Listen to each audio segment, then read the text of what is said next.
When it comes to being a player or an athlete, masasabi ko kay Rachel, sobrang professional siya.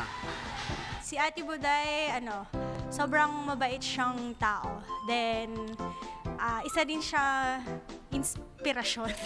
Sobrang mabait, sobrang generous, tsaka siya yung nagsiset as role model namin lahat. Kasi una sa lahat, madasalin, mapagmahal sa pamilya.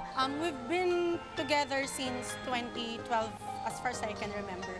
So si Buday as a teammate is very supportive.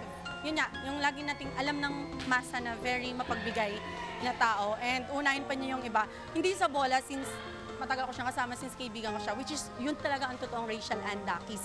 Whenever you talk to her, you're not gonna feel na yun, superstar siya. She's very humble and she's gonna try to, as much as possible, she's gonna make you comfortable with her.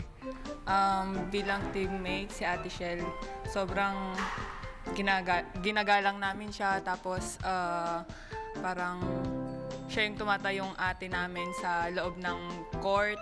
Siyempre, na-touch ako. Hindi ko naman din in-expect na meron ulit silang surprise sa akin. So, na-feel ko talaga na sobrang nila akong love and na-appreciate nila ako. Talagang pinahirapan muna nila ako bago nila ako kantahan.